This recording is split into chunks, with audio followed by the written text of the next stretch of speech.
Welcome to this next installment of Sun Tzu's Art of War.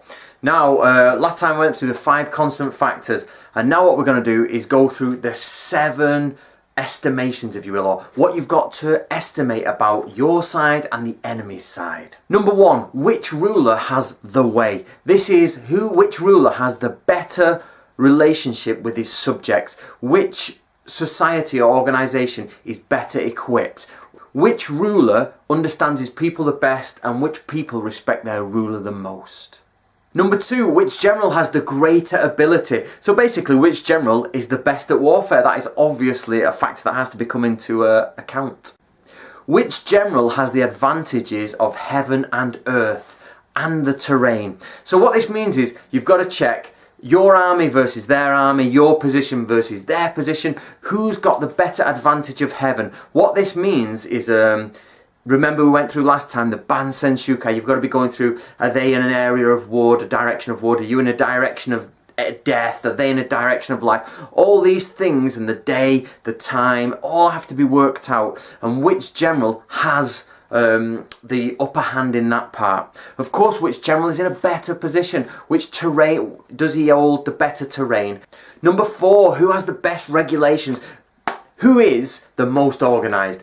Whose army is clearly regulated? Whose army clearly knows what it's doing, and the entire encampment is set up and prepped for war?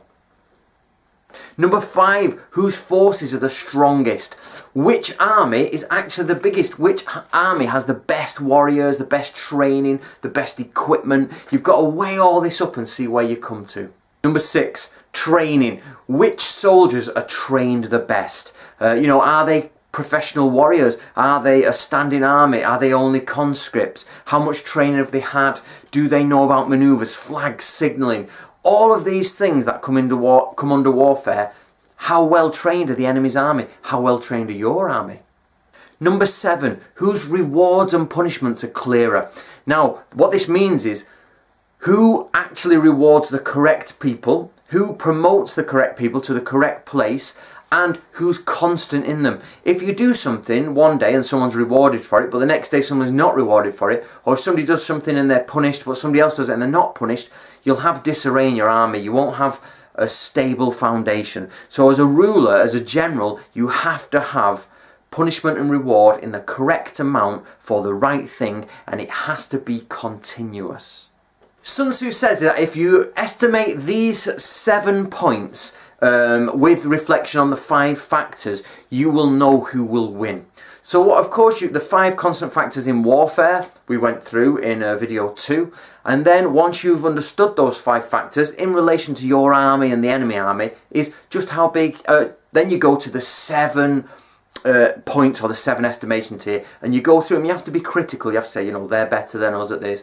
We've got a better regulation system. Hopefully, if you have pluses in all 7 areas, i.e. if you had a table and you put them, us, and it was like, we win that, we are better there, we are better. If you have all 7, you should never lose. That is the point of this. You should be victorious at all times.